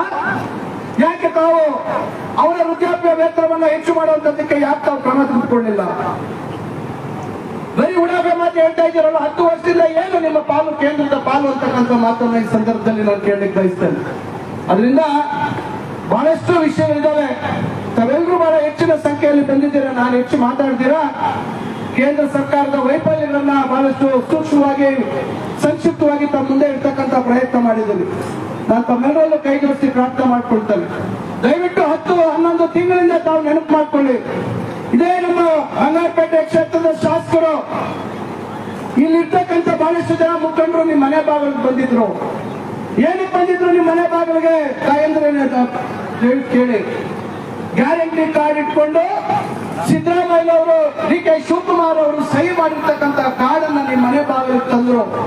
అమ్మ ఓటేయన్నా, మీరు ఓటేసి కాంగ్రెస్ పార్టీని గెలిపిస్తే ఈ 5 గ్యారెంటీలు అమలు చేస్తాము, మీకు అందరికీ మంచిది అవుతుంది, మీరు మా మీద నమ్మకం పెట్టుకోండి అని చెప్పి ಅವತ್ತು ಆ ಮಾತನ್ನ ಹೇಳಿದ್ರು. ಯಾವ ಮಾತು ನಮ್ಮ ಮುಖಂಡರು, ನಮ್ಮ ಕಾರ್ಯಕರ್ತರು ಬಂದು ನಿಮಗೆ ಕೊಟ್ಟಿದ್ರು. ಇವತ್ತು ಸರ್ಕಾರ ಬಂದು 8 ತಿಂಗಳಿಗೆ 5 ಗ್ಯಾರಂಟಿಗಳು ಜಾರಿ ಮಾಡಿದ್ದೀವಿ. ದುಡ್ಡು ವಸ್ತಾ ఉందా లేదమ్మా? మీకు ఎవరికి వద్దా వాపస్ తీసుకుందామా? సో ఎవరికి ఏమి చేతి పైకి అయిపోతా ఉంది. ಇವತ್ತು 1 ಲಕ್ಷ 1 ಕೋಟಿ 17 ಲಕ್ಷ ಕುಟುಂಬಗಳಿಗೆ ಇವತ್ತು 2,000 ರೂಪಾಯಿ ಇವತ್ತು ಹೋಗ್ತಾ ಇದೆ. 1 ಕೋಟಿ 28 ಲಕ್ಷ ಒಟ್ಟು ಇರ್ತಕ್ಕಂಥದ್ದು ಜನರ ಏನೋ ಬಿಪಿಎಲ್ ಕಾರ್ಡ್ ಇರ್ತಕ್ಕಂಥದ್ದು. ಇನ್ನು ಸುಮಾರು 9 ಲಕ್ಷ ಜನಕ್ಕೆ ತಾಂತ್ರಿಕ ಕಾರಣಗಳಿಂದ ಎಲ್ಲ ಹಣ ಹೋಗ್ತಾ ಇಲ್ಲ. ಅದು ಕೂಡ ನಿವಾರಣೆ ಮಾಡಿ ಕೊಡುವಂತ ಕೆಲಸವನ್ನ ಮಾಡ್ತಾ ಇದ್ದೀವಿ. 5 ಕೆಜಿ ಅಕ್ಕಿ ಜೊತೆಗೆ ಇನ್ನು 5 ಕೆಜಿ ಅಕ್ಕಿ ಕೊಡ್ತೀವಿ ಅಂತ ಸನ್ಮಾನ್ಯ ಸಿದ್ದರಾಮಯ್ಯನವರು ಮುಖ್ಯಮಂತ್ರಿಗಳು ಹೇಳಿದ್ರು. ಬಿಜೆಪಿ ಅವರು ಕೇಂದ್ರದಲ್ಲಿರ್ತಕ್ಕಂಥ ಸರ್ಕಾರ ಫುಡ್ ಕಾರ್ಪೊರೇಷನ್ ಆಫ್ ಇಂಡಿಯಾ ಅವರಿಗೆ ಪತ್ರ ಬರೆದ್ರು. ನಮ್ಮ ಮುಖ್ಯಮಂತ್ರಿಗಳು ಮತ್ತು ನಮ್ಮ ಆಹಾರ ಸಚಿವರಾಗಿರ್ತಕ್ಕಂಥ ಕೆ ಎಚ್ ಮುನಿಯಪ್ಪನವರು ಕೊಡ್ತೀವಿ ಅಂತ ಹೇಳಿದ್ರು. ಏನು ಹೆಚ್ಚುವರಿ 5 ಕೆಜಿ ಬೇಕು ಅದನ್ನು ಕೊಡ್ತೀವಿ, 34 ರೂಪಾಯಿ ಹೆಂಗೆ ಅಂತ ಹೇಳಿದ್ರು. ಅದೇ 2 ದಿನಕ್ಕೆ ಉಲ್ಟಾ ಹೊಡೆದ್ರು. ನಮ್ಮ ಹತ್ರ ದಾಸ್ತಾನು ಕಮ್ಮಿ ಇದೆ, ನಾವು ಕೊಡಕ್ ಆಗಲ್ಲ ಅಂತಕ್ಕಂಥ ಮಾತನ್ನ ಹೇಳಿದ್ರು. ಮೊನ್ನೆ 1 ತಿಂಗಳು 2 ತಿಂಗಳಿಂದ ಭಾರತ್ ರೈಸ್ ಅಂತ ತಾವೆಲ್ಲರೂ ಅಲ್ಲಿ ನೋಡಿದ್ರಿ. ಎಲ್ಲಿಂದ ಬಂತು ಸ್ವಾಮಿ ಭಾರತ್ ರೈಸ್? ಅವತ್ತು ಕರ್ನಾಟಕದ ಜನತೆಗೆ 34 ರೂಪಾಯಿ ಕೊಟ್ಟು ನಾವು ಖರೀದಿ ಮಾಡ್ತೀವಿ ಅಂದ್ರೆ ಕೊಡೋದಕ್ಕೆ ನಿಮ್ ಕೈಲಿ ಆಗ್ಲಿಲ್ಲ. ಇವತ್ತು 29 ರೂಪಾಯಿಗೆ ಭಾರತ್ ರೈಸ್ ಜನರಿಗೆ ಕೊಡ್ತಾ ಇದ್ದೀರಿ. ಆದ್ರೆ ಸರ್ಕಾರಕ್ಕೆ 19 ರೂಪಾಯಿಯಲ್ಲಿ ಅವರು ಯಾರು ವಿತರಣೆ ಮಾಡ್ತಾರೆ, ಯಾರು ಏಜೆಂಟ್ಸ್ ಇದ್ದಾರೆ, ಅವ್ರಿಗೆ 19 ರೂಪಾಯಿ ಮಾಡಿ ಅವ್ರಿಗೆ 10 ರೂಪಾಯಿ ಲಾಭ ಇಟ್ಟಿದ್ದೀರಲ್ಲ. ಆ 10 ರೂಪಾಯಿ ಲಾಭದಲ್ಲಿ ನಿಮ್ದು ಎಷ್ಟು ಪಾಲು? ಎಷ್ಟು ಸಾವಿರಾರು ಕೋಟಿ ಇವತ್ತು ಬಡವರ ಹೆಸರಲ್ಲಿ ನೀವು ಲೂಟಿ ಮಾಡಿದ್ದೀರಿ. ಜೂನ್ 4ನೇ ತಾರೀಕು ನಂತರ ಮತ್ತೆ ಅದೇ ಭಾರತ್ ರೈಸ್ ಅನ್ನ ನೀವು ಕೊಡ್ಲಿಕ್ಕೆ ಬರ್ತೀರಾ? ಮುಂದೆ ಬರಕ್ ಸಾಧ್ಯ ಇದೆಯಾ? ದಯವಿಟ್ಟು ಈ ಪ್ರಶ್ನೆಯನ್ನ ನೀವು ಹಾಕೋಬೇಕಾಗುತ್ತೆ. ಗ್ಯಾಸ್ 2014 ಮುಂಚೆ 414-15 ರೂಪಾಯಿ ಇದ್ದಂತ ಗ್ಯಾಸ್ ಸಿಲಿಂಡರ್ ಮನೆ ಮನೆಗೆ ಗ್ಯಾಸ್ ಉಚಿತವಾಗಿ ಕೊಡ್ತೀವಿ ಅಂತ ತಂದು ಎಲ್ಲರಿಗೂ ಗ್ಯಾಸ್ ಬಳಸುವಂತ ಅಭ್ಯಾಸ ಮಾಡಿದ್ರಿ. ಬಹಳ ಖುಷಿ ಆಯ್ತು ನಮ್ಗೆ. ಆದ್ರೆ ಗ್ಯಾಸ್ ಸಿಲಿಂಡರ್ ಎಷ್ಟು ಮಾಡಿದ್ರೆ 1200 ಮಾಡಿದ್ರೆ ಚುನಾವಣೆ ಬಂತು ಅಂತ ಹೇಳಿ ಇವತ್ತು 950 ರೂಪಾಯಿ ಗಳಿಸಿದ್ದೀರಾ. ಇವೆಲ್ಲ ನಾನು ಇಲ್ಲಿರ್ತಕ್ಕಂಥ ತಾಯಂದ್ರಿಗೆ ನಿಮ್ಗೆ ಅಂದ್ರೂ ಅರ್ಥ ಆಗುತ್ತೆ ಅಂತ ಹೇಳ್ತಾ ಇದ್ದೀನಿ. ದಯವಿಟ್ಟು ಅವ್ರು ಹೇಳ್ತಾ ಇರ್ತಕ್ಕಂಥ ಮಾತುಗಳನ್ನು ನಂಬೇಡಿ. ನಾವೆಲ್ಲ ಕೆಲವು ಕಾರಣಾಂತರ ಕ್ಷೇತ್ರದಿಂದ ಇಲ್ಲಿ ಒಬ್ಬ ಲೋಕಸಭಾ ಸದಸ್ಯರು ಗೆಲ್ಲೋದಕ್ಕೆ ನಾವೆಲ್ಲರೂ ಅವಕಾಶ ಮಾಡಿಕೊಟ್ವಿ, ಅದನ್ನ ನಾನು ಒಪ್ಕೊಳ್ತೀನಿ, ಇಲ್ಲ ಅಂತ ನಾನು ಹೇಳೋದಿಲ್ಲ. ಅವ್ರು ಹೇಳ್ತಾರೆ ಜಲ್ ಜೀವನ್ ಮಿಷನ್ ಅಂತ ಹೇಳಿ. ಸ್ವಾಮಿ, ಜಲ್ ಜೀವನ್ ಮಿಷನ್ ಅಲ್ಲಿ ಯಾರು ದುಡ್ಡು ಕೊಡ್ತಾ ಇರೋದು? ಕೇಂದ್ರ ಸರ್ಕಾರ ಕೇವಲ 45% ಕೊಡ್ತಾ ಇದೆ. ಡಬಲ್ ಇಂಜಿನ್ ಸರ್ಕಾರ ಅಂತ ಹೇಳಿದ್ರಲ್ಲ, ಆ ಡಬಲ್ ಇಂಜಿನ್ ಸರ್ಕಾರ ಕೊಟ್ಟಿದ್ದು 45%. ಇನ್ನು 10% ಸಮಾಜದ ವಂತಿಕೆ ಆ ಗ್ರಾಮ ಪಂಚಾಯತಿ ವ್ಯಾಪ್ತಿಯಲ್ಲಿ ಆ ಊರಿನವ್ರು 10% ದುಡ್ಡು ಕೊಡ್ಬೇಕಾಗಿತ್ತು. ಆ ಯೋಜನೆ ಮುಂದೆ ಹೋಗ್ಲಿಲ್ಲ. ಯಾರು ಗುತ್ತಿಗೆದಾರರು ಮುಂದೆ ಬರಲಿಲ್ಲ ಕೆಲಸ ಮಾಡ್ಲಿಕ್ಕೆ. ಅದೇ ನಮ್ಮ ಸಿದ್ದರಾಮಯ್ಯನವರ ಸರ್ಕಾರ, ನಮ್ಮ ಮುಖ್ಯಮಂತ್ರಿಗಳ ಸರ್ಕಾರ, ನಮ್ಮ ಡಿ.ಕೆ. ಶಿವಕುಮಾರ್ ಅವರ ಸರ್ಕಾರ ಬಂದ ಕೂಡಲೇ ನಮ್ಮ ಮಂತ್ರಿಗಳು ಪ್ರಿಯಾಂಕ್ ಖರ್ಗೆ ಅವರು ಹೇಳಿದ್ರು, ಜನರ ಹತ್ರ ಇವತ್ತು ಕಷ್ಟವಿದ್ದಾರೆ, 10% ನಮ್ಮ ಸರ್ಕಾರನೇ ಕೊಡ್ತದೆ ಅಂತಕ್ಕಂಥ ಮಾತಿಗೆ 55% ಇವತ್ತು ಜಲ್ ಜೀವನ್ ಮಿಷನ್ಗೆ ಕೊಡ್ತಾ ಇರುವಂತದ್ದು ರಾಜ್ಯ ಸರ್ಕಾರ. ಸ್ವಾಮಿ, ನೀವು ಅದನ್ನ ಎಲ್ಲ ನೀವೇ ಮಾಡಿದ್ರಿ ಅಂತ ಹೇಳ್ಕೊಳ್ತೀರಲ್ಲ, 55% ನಮ್ಮ ರಾಜ್ಯ ಸರ್ಕಾರ ಕೊಡ್ತಾ ಇರೋಂಥದ್ದು. ಅದರಿಂದ ಜನರನ್ನ ಯಾಮಾರಿಸುವಂತ ಕೆಲಸ ಮಾಡಬೇಡಿ. ಇವತ್ತು ಬಹಳಷ್ಟು ಇನ್ನ ಸೌರಶಕ್ತಿ ವಿಚಾರದಲ್ಲೂ ಅಷ್ಟೇ ದೊಡ್ಡ ಮಟ್ಟದಲ್ಲಿ ರೈತರಿಗೆ ಸಬ್ಸಿಡಿ ಕೊಡುವಂತದ್ರಲ್ಲಿ ಇವತ್ತು ನಮ್ಮ ರಾಜ್ಯ ಸರ್ಕಾರ ಮುಂದೆ ಇದೆ. ಈ ರೀತಿ ಹೇಳ್ಕೊಂಡು ಹೋದ್ರೆ ಬಹಳಷ್ಟು ವಿಚಾರ ಇದೆ. ಅದರಿಂದ ನಾನು ತಮ್ಮೆಲ್ಲರಲ್ಲೂ ಕೈ ಜೋಡಿಸಿ ಪ್ರಾರ್ಥನೆ ಮಾಡ್ಕೊಳ್ತೇನೆ, ಎಲ್ಲ ತಾಯಂದಿರಿಗೆ, ಎಲ್ಲ ನಮ್ಮ ಸ್ನೇಹಿತರಿಗೆ, ಬಂಧುಗಳಿಗೆ. ಕಾಂಗ್ರೆಸ್ ಪಕ್ಷ ನುಡಿದಂತೆ ನಡ್ಕೊಂಡಿದೆ. 5 ಗ್ಯಾರಂಟಿಗಳನ್ನ ನಿಮ್ಮ ಮನೆ ಬಾಗಿಲಿಗೆ ತಲುಪಿಸಿದೆ. ಮುಂದೆ ಬಹಳಷ್ಟು ಕೆಲಸಗಳು ಮಾಡೋದಿದೆ. ಈಗ ಹೇಳ್ತಾ ಇದ್ದಾರೆ, ಆಗಲೇ ನಮ್ಮ ಸ್ನೇಹಿತರು ಸುರೇಶ್ ಅವರು ಹೇಳಿದ್ರು, ಪಾರ್ಲಿಮೆಂಟ್ ಎಲೆಕ್ಷನ್ ಮುಗಿದ ಮೇಲೆ ಈ ಸರ್ಕಾರ ಬಿದ್ದೋಗುತ್ತಂತೆ. ಹೆಂಗ್ ಬೀಳಕ್ ಸಾಧ್ಯ? 136 ಸೀಟು ಇರ್ತಕ್ಕಂಥ ಶಾಸಕರು ಇರ್ತಕ್ಕಂಥ ಸರ್ಕಾರ ಯಾಕೆ ಬೀಳಲಿಕ್ಕೆ ಸಾಧ್ಯ? ನಾನು ತಮ್ಗೆ ಹೇಳ್ತಕ್ಕಂಥದ್ದು ಇಷ್ಟೇ, 10 ತಿಂಗಳಲ್ಲಿ ಇವತ್ತು ಬಹಳ ಜನಪ್ರಿಯ ಸರ್ಕಾರ ಆಗಿದೆ ಸನ್ಮಾನ್ಯ ಸಿದ್ದರಾಮಯ್ಯನವರ ಸರ್ಕಾರ. ಇದೇ ರೀತಿ 5 ವರ್ಷ ಮುಂದುವರೆದ್ರೆ ಮುಂದೆ ನಮ್ಗೆ ಅವಕಾಶ ಇರಲ್ಲ. ಈ ರಾಜ್ಯದ ಜನರ ಕಾಂಗ್ರೆಸ್ ಪರವಾಗಿರ್ತಾರೆ, ಅದನ್ನ ಏನಾದ್ರೂ ಮಾಡಿ ತಪ್ಪಿಸಬೇಕು, ಈ ಗ್ಯಾರಂಟಿಗಳನ್ನ ನಿಲ್ಲಿಸಬೇಕು ಅಂತಕ್ಕಂಥ ದುರುದ್ದೇಶದಿಂದ ಇವತ್ತು ಸರ್ಕಾರ ಬೀಳಿಸ್ಬಿಟ್ರೆ ಗ್ಯಾರಂಟಿಗಳು ನಿಲ್ಲಿಸ್ಕೊಳ್ಬಹುದು ಅಂತಕ್ಕಂಥ ಭ್ರಮೆಯಲ್ಲಿ ಇವತ್ತಿದ್ದಾರೆ ನಮ್ಮ ಮುಖ್ಯಮಂತ್ರಿಗಳು. ಹೇಳಿದ್ದಾರೆ, ಯಾವುದೇ ಕಾರಣಕ್ಕೂ ನಮ್ಮ ಗ್ಯಾರಂಟಿಗಳನ್ನ ನಿಲ್ಲಿಸೋದಿಲ್ಲ, 5 ವರ್ಷ ನಮ್ಮ ಸರ್ಕಾರ ಇರೋವರೆಗೂ ಗ್ಯಾರಂಟಿಗಳನ್ನ ನಾವು ಮುಂದುವರಿಸ್ತೀವಿ ಅಂತಕ್ಕಂಥ ಮಾತನ್ನ ಸನ್ಮಾನ್ಯ ಸಿದ್ದರಾಮಯ್ಯ ಹೇಳಿದ್ದಾರೆ. ಅದರಿಂದ ಬಂಧುಗಳೇ, ಅರ್ಥ ಮಾಡ್ಕೊಳ್ಳಿ, ಜೆಡಿಎಸ್ ಬಿಜೆಪಿ ಅವರ ಉನ್ನಾರ. ಜೆಡಿಎಸ್ ಅಭ್ಯರ್ಥಿ ಇದೇ ಊರಿನವರು, ಅಂದ್ರೆ ಇದೇ ಕ್ಷೇತ್ರದಲ್ಲಿ ಅಭ್ಯರ್ಥಿಯಾಗಿ ಸ್ಪರ್ಧಿಸಿದವರು. ಊರಿದಲ್ಲ, ಪುತ್ತೂರು ಹೋಗ್ಲಿ,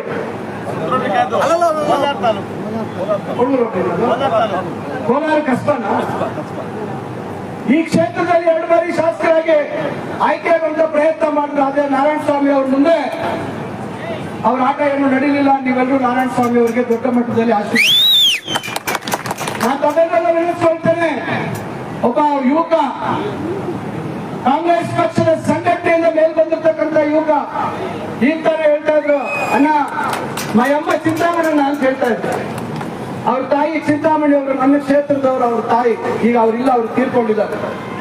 ಯಾಕೆ ಈ ರೀತಿ ಇದು ಮಾಡ್ತೀರಾ? ಇವತ್ತು ಒಬ್ಬ ಲೋಕಸಭಾ ಸದಸ್ಯರಾಗಬೇಕಾದ್ರೆ ತಾವೆಲ್ಲರೂ ಯೋಚನೆ ಮಾಡಿ, ಹಿಂದಿನಿಂದ ಯಾರ್ಯಾರು ಯಾವ ಭಾಗದಿಂದ ಬಂದು ಇಲ್ಲಿ ಲೋಕಸಭಾ ಸದಸ್ಯರಾಗಿದ್ದಾರೆ ಅನ್ನೋದಲ್ಲ ಮುಖ್ಯ. ಯಾರು ನಮ್ಮ ಸೇವೆ ಮಾಡ್ತಾರೆ, ಯಾರು ನಮಗಾಗಿ ನಮ್ಮ ಜೊತೆ ಇರ್ತಾರೆ, ನಮ್ಮ ಧ್ವನಿಯಾಗಿ ಲೋಕಸಭೆಯಲ್ಲಿ ನಮ್ಮ ಪರವಾಗಿ ಮಾತಾಡ್ತಕ್ಕಂಥ ಒಂದು ಧೈರ್ಯ ಇದೆ, ಅಂತವ್ರು ಇಲ್ಲಿ ಲೋಕಸಭಾ ಸದಸ್ಯರಾಗಬೇಕು. ಆದ್ರಿಂದ ಇವತ್ತು ಕೆ.ವಿ. ಗೌತಮ್ ಅವರನ್ನ ಕಾಂಗ್ರೆಸ್ ಪಕ್ಷದ ಹಸ್ತದ ಗುರ್ತಿಗೆ ನಮ್ಮ ಅಮೂಲ್ಯವಾದ ಮತವನ್ನ ಇದೇ 26ನೇ ತಾರೀಕು ನಾನು ಬಹಳ ಇಲ್ಲಿ ಜನ ನೋಡಿದಾಗ ನಮ್ಗೆ ಅನಿಸ್ತಾ ಇದೆ, ನಮ್ಗೆಲ್ಲ ಇನ್ನೊಂದ್ ಕಡೆ ಭಯ ಆಗ್ತಾ ಇದೆ. ಯಾಕಂದ್ರೆ ನಾವೆಲ್ಲರೂ ಬಹಳ 2 ಸತಿ ಸೋತು ಗೆದ್ದಿರ್ತಕ್ಕಂಥವ್ರು. ನಾನು 29,000 ಮೆಜಾರಿಟಿ ಗೆದ್ದಿದ್ದೆ. ಆದ್ರೆ ಇಲ್ಲಿ ಜನ ನಿಮ್ಮ ಉತ್ಸಾಹ, ನಿಮ್ಮ ಪ್ರೋತ್ಸಾಹ ನೋಡಿದ್ರೆ ಬಹುಶಃ ನಮ್ಮೆಲ್ಲರಿಗಿಂತ ಜಾಸ್ತಿ ಬಹುಮತವನ್ನ ನಾರಾಯಣ ಸ್ವಾಮಿ ಅವರು ಗೌತಮ್ ಅವರಿಗೆ ಕಳಿಸ್ತಾರೆ ಅಂತಕ್ಕಂಥ ಒಂದು ನಂಬಿಕೆ ನನ್ನ ಸರ್ಕಾರವಿದೆ. ಅದರಿಂದ ನಾನು ತಮ್ಮೆಲ್ಲರಲ್ಲೂ ನಂಬಿಕೆ, ನಾನು ಮತ್ತೊಮ್ಮೆ ಪ್ರೀತಿಪೂರ್ವಕವಾಗಿ ಕೇಳ್ಕೊಳ್ತೇನೆ, ಕಾಂಗ್ರೆಸ್ ಪಕ್ಷ ಬಡವರ ಪರವಾಗಿರ್ತಕ್ಕಂಥ ಪಕ್ಷ. ಏನು ಮಾತು ಕೊಟ್ಟಿದೆ ಅದನ್ನ ನಡ್ಕೊಂಡಿದೆ. ಕೇಂದ್ರದಲ್ಲಿ 25 ಗ್ಯಾರಂಟಿಗಳು ಅಖಿಲ ಭಾರತ ಕಾಂಗ್ರೆಸ್ ಸಮಿತಿ ಅವರು, ಸನ್ಮಾನ್ಯ ಮಲ್ಲಿಕಾರ್ಜುನ್ ಖರ್ಗೆ ಅವರು ಒಬ್ಬ ದಲಿತ ನಾಯಕ ಉತ್ತುಂಗ ಸ್ಥಾನದಲ್ಲಿ ಇವತ್ತು ಕೂತಿದ್ದಾರೆ. ಕಾಂಗ್ರೆಸ್ ಪಕ್ಷದ ರಾಷ್ಟ್ರೀಯ ಅಧ್ಯಕ್ಷರಾಗಿ ಕೂತಿದ್ದಾರೆ. ಅವ್ರಿಗೆಲ್ರಿಗೂ ಗೌರವ ತರ್ತಕ್ಕಂಥ ಕೆಲಸ ಆಗಬೇಕು. ಅವರು ಸ್ಥಳ ಮಟ್ಟದಿಂದ ಜನರ ಸಮಸ್ಯೆಯನ್ನ ಗೊತ್ತಿರ್ತಕ್ಕಂಥ ನಾಯಕ. ಸುಮಾರು 25 ಗ್ಯಾರಂಟಿಗಳು ರಾಹುಲ್ ಗಾಂಧಿ ಅವರು ಭಾರತ್ ಜೋಡೋ ಕಾರ್ಯಕ್ರಮ ಅಂತ ಹೇಳಿ ಇಡೀ ದೇಶ ಸುತ್ತಿ ಜನರ ಜೊತೆ ಸಂವಾದ ಮಾಡಿ ಜನರ ಕಷ್ಟಗಳನ್ನು ಅರ್ಥ ಮಾಡಿಕೊಂಡು ಇವತ್ತು 25 ಗ್ಯಾರಂಟಿಗಳು ವಿಶೇಷವಾಗಿ ಮಹಿಳೆಯರಿಗೆ 1 ಲಕ್ಷ ರೂಪಾಯಿ ವರ್ಷಕ್ಕೆ, ತಿಂಗಳಿಗೆ 8,000 ರೂಪಾಯಿ ನಿಮಗೆ ಏನಿವತ್ತು ಗೃಹಲಕ್ಷ್ಮಿಯಲ್ಲಿ ನಾವು 2,000 ರೂಪಾಯಿ ಕೊಡ್ತಾ ಇದೀವಿ, ಅದೇ ರೀತಿ 8,000 ರೂಪಾಯಿ ಕೊಡ್ತೀವಿ ಅಂತಕ್ಕಂಥ ಮಾತು. ಇವತ್ತು ನಿರುದ್ಯೋಗಿ ಯುವಕರಿಗೆ 1 ಲಕ್ಷ ಒಂದು ವರ್ಷಕ್ಕೆ ಕೊಡುವಂತದ್ದು. ಈ ರೀತಿ ಹಲವಾರು ಕಾರ್ಯಕ್ರಮಗಳು. ರೈತರಿಗೆ ಏನು ಮಿನಿಮಮ್ ಸಪೋರ್ಟ್ ಪ್ರೈಸ್, ಏನು ಇವತ್ತು ಕನಿಷ್ಠ ಬೆಂಬಲ ಬೆಲೆ ಕೊಡ್ತಕ್ಕಂಥದ್ದು. ಇವತ್ತು ಇದೇ ಮೋದಿ ಸರ್ಕಾರ ರೈತರು ತಮ್ಮ ಹಕ್ಕನ್ನು ಕೇಳಕ್ ಹೋದ್ರೆ ಅವ್ರ ಮೇಲೆ ಗುಂಡನ್ನು ದಾಳಿ ಮಾಡ್ತಾರೆ. ಅದರಿಂದ ಹೆಚ್ಚಿನ ಸಮಯ ತೆಗೆದುಕೊಳ್ತೀರಾ. ಇವತ್ತು ನಾನು ಮತ್ತೊಮ್ಮೆ ತಮ್ಮೆಲ್ಲರಲ್ಲಿ ವಿನಂತಿಸ್ಕೊಳ್ತೇನೆ, ಒಳ್ಳೆ ಉತ್ತಮವಾದಂತಹ ನಡತೆ ಇರ್ತಕ್ಕಂಥ ಹುಡುಗ, ಯುವಕ, ನಾವೆಲ್ಲರೂ ಇವತ್ತು ಒಗ್ಗಟ್ಟಾಗಿ ಅವರನ್ನ ಗೆಲ್ಸ್ಕೊಡ್ತೀವಿ ಅಂತಕ್ಕಂಥ ಭರವಸೆಯನ್ನ ನಮ್ಮ ಅಖಿಲ ಭಾರತ ಕಾಂಗ್ರೆಸ್ ಪಕ್ಷದ ಮುಖಂಡರಿಗೆ, ನಮ್ಮ ಮುಖ್ಯಮಂತ್ರಿಗಳಿಗೆ, ಉಪಮುಖ್ಯಮಂತ್ರಿಗಳಿಗೆ ಮಾತು ಕೊಟ್ಟಿದ್ದೇವೆ. ತಮ್ಮೆಲ್ಲರ ಸಹಕಾರ, ತಮ್ಮೆಲ್ಲರ ಒಂದು ಆಶೀರ್ವಾದ, ತಮ್ಮೆಲ್ಲರ ಒಂದು ಪ್ರೋತ್ಸಾಹ ಇದ್ರೆ ಗೌತಮ್ ಅವರು ಖಂಡಿತ 26ನೇ ತಾರೀಕು ಏನಿವತ್ತು ಮತದಾನ ಆಗತ್ತೆ ಅವರಿಗೆ ಹೆಚ್ಚು ಮತಗಳು ಬರ್ತದೆ. ಜೂನ್ 6ನೇ ತಾರೀಕು ಮತ ಎಣಿಕೆ ಆದಾಗ, ಜೂನ್ 4ನೇ ತಾರೀಕು ಮತ ಎಣಿಕೆ ಆದಾಗ ಅವರು ಇಲ್ಲಿಂದ ಡೆಲ್ಲಿಗೆ ಹೋಗ್ತಕ್ಕಂಥದಕ್ಕೆ ಅವಕಾಶ. ಮತ್ತೊಮ್ಮೆ ತಮಗೆಲ್ಲರಿಗೂ ನಾನು ಈ ಸಂದರ್ಭದಲ್ಲಿ ಕಾಂಗ್ರೆಸ್ ಪಕ್ಷದ ಜೊತೆ ತಾವು ನಿಲ್ಬೇಕು ಅಂತಕ್ಕಂಥ ಮಾತನ್ನು ಹೇಳಿ ಇಷ್ಟೆಲ್ಲ ಮಾತಾಡೋಕೆ ಅವಕಾಶ ಮಾಡಿಕೊಟ್ಟ ತಮ್ಗೆಲ್ರಿಗೂ ನಾನು ವಂದಿಸಿ ನನ್ನ ಮಾತು ಮುಗಿಸ್ತೇನೆ. ಜೈ ಹಿಂದ್, ಜೈ ಕಾಂಗ್ರೆಸ್. ಇದುವರೆಗೂ ಕೂಡ ಕೇಂದ್ರ ಸರ್ಕಾರ ಬಿಜೆಪಿ ಅವರ ಬಗ್ಗೆ, ಅವರ ದುರಾಡಳಿತ ಬಗ್ಗೆ ಸವಿರವಾಗಿ ತಿಳಿಸಿಕೊಟ್ಟಂತ ನಮ್ಮ ಸುಧಾಕರಣ್ಣ ಅವರಿಗೆ ಈ ಸಭೆಯ ಪರವಾಗಿ ಧನ್ಯವಾದಗಳನ್ನು ತಿಳಿಸುತ್ತಾ, ಈಗ ನಿಮ್ಮೆಲ್ಲರ ನಮ್ಮ ನೆಚ್ಚಿನ ನಾಯಕರು ಊರ್ಬಾಗಲ್ ಶ್ರೀನಿವಾಸ್ ಅವರೇ, ಜಯದೇವ್ ಅವರೇ, ನಾರಾಯಣ್ ರವರೇ, ಕೆಪಿಸಿಸಿ ಪ್ರಧಾನ ಕಾರ್ಯದರ್ಶಿ ಕಾರ್ತಿಕ್ ಅವರೇ, ಮತ್ತೊಬ್ಬ ಕೆಪಿಸಿಸಿ ಕಾರ್ಯದರ್ಶಿ ಪ್ರಧಾನ ಕಾರ್ಯದರ್ಶಿ ಕವಿತಾ ರೆಡ್ಡಿ ಅವರೇ, ಗೋವಿಂದರಾಜ್ ಅವರೇ, ಬಾಬುರವರೇ, ಮುನ್ರಾಜ್ ಅವರೇ, ಎಲ್ಲ ಮೇಲೆ ಆಸೀನರಾಗಿರುವ ಎಲ್ಲ ಮುಖಂಡರುಗಳೇ, ಸಭೆಗೆ ಬಂದಿರುವ ಎಲ್ಲ ಕಾಂಗ್ರೆಸ್ನ ಬಂಧುಗಳೇ, ಈಗಾಗಲೇ ನನ್ನ ಪರಿಚಯ ನಮ್ಮ ನಾಯಕರಾದ ಸುಧಾಕರ್ ರೆಡ್ಡಿ ಅವರು ಮಾಡಿಕೊಟ್ಟಿದ್ದಾರೆ. ನಾನು ಒಬ್ಬ ಸಾಮಾನ್ಯ ಕಾರ್ಯಕರ್ತನಾಗಿ NSY youth Congress, state youth Congress, Dinesh Gundu Rao ಅವರು, ಕೃಷ್ಣ ಬೈರೇಗೌಡರು, ಜಿ ಪರಮೇಶ್ವರ್ ಅವರು, ಕೊನೆಗೆ DK ಶಿವಕುಮಾರ್ ಅವರು, ಇವರೆಲ್ಲರ ಸಮಿತಿಗಳಲ್ಲಿ ಕೆಲಸ ಮಾಡಿ ಒಳ್ಳೆ ಹೆಸರು ತಗೊಂಡಿದ್ದೆ. ನನ್ನ ಪಕ್ಷ ನಿಷ್ಠೆ ಹಾಗೂ ಏನ್ ನಾನು ಕೆಲಸ ಮಾಡ್ತಿದ್ದೆ ನೋಡಿ ನನಗೆ ಈಗ ನಾನು ಕೇಳದೇನೆ ಇಂಥ ಒಂದು ಅವಕಾಶ ನಮ್ಮ ಕಾಂಗ್ರೆಸ್ ಪಕ್ಷ, ನಮ್ಮ ಮುಖ್ಯಮಂತ್ರಿಗಳು, ನಮ್ಮ ಉಪಮುಖ್ಯಮಂತ್ರಿಗಳು, AICC ಅಧ್ಯಕ್ಷರು ಮಲ್ಲಿಕಾರ್ಜುನ್ ಖರ್ಗೆ ಅವರು ನಮ್ಗೆ ಈ ಒಂದು ಅವಕಾಶ ಕೊಟ್ಟಿದ್ದಾರೆ. ಕಾಂಗ್ರೆಸ್ ಪಕ್ಷದಲ್ಲಿ ಕೆಲಸ ಮಾಡ್ತಾ ಇದ್ರೆ ಯಾವತ್ತಾದ್ರೂ ಒಂದಿನ ಕಾಂಗ್ರೆಸ್ ಪಕ್ಷ ನಿಮ್ಮ ಸೇವೆಯನ್ನು ಗುರುತಿಸಿ ಒಂದು ಒಳ್ಳೆ ಹುದ್ದೆ, ಒಂದು ಒಳ್ಳೆ ಅವಕಾಶ ಕೊಡುತ್ತೆ ಅಂತ ಹೇಳೋದಕ್ಕೆ ನಾನೊಬ್ಬ ಉದಾಹರಣೆ. ಬಂಧುಗಳೇ, ಈ 10 ವರ್ಷದಲ್ಲಿ ಈ ದೇಶ ಬಹಳಷ್ಟು ಕಷ್ಟ ನಷ್ಟ ಅನುಭವಿಸಿದೆ. ಏನು ಇವರು ಸುಳ್ಳುಗಳು ಹೇಳಿ ಅಧಿಕಾರಕ್ಕೆ ಬಂದ್ರು, ಏನು ಭರವಸೆಗಳು ಕೊಟ್ಟಿದ್ರು ಒಂದನ್ನು ಮಾಡಲಿಲ್ಲ. ಅದ್ರ ಬದಲಿಗೆ ಇವ್ರು ಮಾಡಿದ್ದೇನಪ್ಪ ಅಂತೆ ಏನೇನು ಕಾರ್ಯಕ್ರಮಗಳು ಇವರು ತಂದ್ರು, ನಾವು ಕೇಳಿದಿರಂತ ಕಾರ್ಯಕ್ರಮ ಎಲ್ಲ ಜನಗಳಿಗೆ ತೊಂದರೆ ಕೊಡುವಂತ ಕಾರ್ಯಕ್ರಮಗಳು. ನೋಟ್ ಬಂದಿ ಮಾಡಿದ್ರು, ಪಾಪ ಹೆಣ್ಮಕ್ಳು ಎಷ್ಟೋ ಜನ ಮನೆಗಳು ಎತ್ತಿಕೊಂಡಿದ್ದ ನೋಟುಗಳನ್ನೆಲ್ಲ ತಗೊಂಡ್ಬಂದು ಬ್ಯಾಂಕ್ ಕಟ್ಟೋ ತರ ಮಾಡಿದ್ರು. 3 ತಿಂಗಳಾದ್ರೂ ಕೂಡ ಆ ಕಾಸು ವಾಪಸ್ ಕೊಡ್ಲಿಲ್ಲ. ಬರೀ ಬಿಸಿಲಲ್ಲಿ ಕ್ಯೂಗಳಲ್ಲಿ ನಿಂತು 160, 170 ಜನ ಸತ್ತೋದ್ರು ಆ ನೋಟು ಬಂದಿಯಿಂದ. ಅದಕ್ಕೆ ಒಂದೇ ಒಂದು ಬಾರಿ ಕೂಡ ನಮ್ಮ ಪ್ರಧಾನಮಂತ್ರಿ ಕ್ಷಮಾಪಣೆ ಕೇಳಿಲ್ಲ. ಮಣಿಪುರದಲ್ಲಿ ನಡೀತಾರೆ ನೋಡ್ತಾ ಇದ್ದೀರಾ, ಅದಕ್ಕೂ ಬಿಜೆಪಿ ಇವತ್ತುವರೆಗೂ ತಲೆ ಕೆಡಿಸ್ಕೊಂಡಿಲ್ಲ. ಉತ್ತರ ಪ್ರದೇಶದಲ್ಲಿ, ರಾಜಸ್ಥಾನದಲ್ಲಿ ಮಧ್ಯಪ್ರದೇಶದಲ್ಲಿ ಯಾವ ರೀತಿ ಹೆಣ್ಣು ಮಕ್ಕಳ ಮೇಲೆ ಅತ್ಯಾಚಾರ ದೌರ್ಜನ್ಯಗಳು ನಡೀತಾ ಇದೆ ಅದ್ರ ಬಗ್ಗೆ ಒಂದು ಮಾತಿಲ್ಲ. ಎಲ್ಲೆಲ್ಲಿ ಬಿಜೆಪಿ ಸರ್ಕಾರ, ರಾಜ್ಯ ಬಿಜೆಪಿ ಸರ್ಕಾರಗಳಿದೆಯೋ ಅಲ್ಲೆಲ್ಲ ಸ್ಕಾಲರ್ಶಿಪ್ಗಳು ನಿಲ್ಲಿಸಿದ್ದಾರೆ, ಯಾವ ಸವಲತ್ತುಗಳನ್ನು ಕೊಡ್ತಾ ಇಲ್ಲ. ಕರೋನಾ ಸಮಯದಲ್ಲೂ ಕೂಡ ಇವರು ಭ್ರಷ್ಟಾಚಾರ ಮಾಡಿದ್ರು. ಭೀಕರ ಕರೋನಾ ಬಂದು ಸಾವಿರಾರು ಸಂಖ್ಯೆಯಲ್ಲಿ, ಲಕ್ಷಾಂತರ ಸಂಖ್ಯೆಯಲ್ಲಿ ಜನಗಳು ಸತ್ತೋದ್ರು. ಕರ್ನಾಟಕದಲ್ಲಿ ಎಲ್ಲರೂ ಹೆದರ್ಕೊಂಡು ಮನೆಗಳಲ್ಲಿದ್ದಾಗ ಆಚೆ ಇದ್ದವರು, ಜನಗಳ ಕಷ್ಟಕ್ಕೆ ಸ್ಪಂದಿಸ್ತಾ ಇದ್ದವರು ಬರೀ ಕಾಂಗ್ರೆಸ್ ಕಾರ್ಯಕರ್ತರು. ಡಿ ಕೆ ಶಿವಕುಮಾರ್ ಅವರು ತಮಗೂ ಕರೋನಾ ಬಂದರೂ ಕೂಡ ಅವರು ಲೆಕ್ಕಿಸದೆ ಜನಗಳಿಗೆ ಊಟ ತಿಂಡಿ ಸೌಕರ್ಯ ಇಂಥದೆಲ್ಲ ಮಾಡೋದಕ್ಕೆ ಮುಂದೆ ಇದ್ರು. ನಮ್ಮ ಕಾಂಗ್ರೆಸ್ ಕಾರ್ಯಕರ್ತರು ಬಿಟ್ಟರೆ ಇನ್ಯಾವ ಕಾರ್ಯಕರ್ತರು ರೋಡಲ್ಲಿ ಇರಲಿಲ್ಲ. ಇಷ್ಟೆಲ್ಲ ಸಾಧ್ಯ ಬರೀ ಕಾಂಗ್ರೆಸ್ ಅಲ್ಲಿ ಇದ್ರೆ ಮಾತ್ರ ಸಾಧ್ಯ. ಬಂಧುಗಳೇ, 10 ವರ್ಷದಲ್ಲಿ ಸಂವಿಧಾನ ಬದಲಾಯಿಸ್ತೀವಿ, ಪ್ರಜಾಪ್ರಭುತ್ವ ಕಣ್ಗಾಣಿಸ್ತೀವಿ, ನಾವು ಪರ್ಮನೆಂಟ್ ಆಗಿರ್ತೀವಿ, ಶಾಸನ ಮಾಡ್ತೀವಿ, ಈ ತರ ಹಲವಾರು ಹೇಳಿಕೆಗಳನ್ನು ಕೊಟ್ಟು ಒಂದು ಭಯಪ್ರಾಂತನ ಮಾಡಿದ್ದಾರೆ.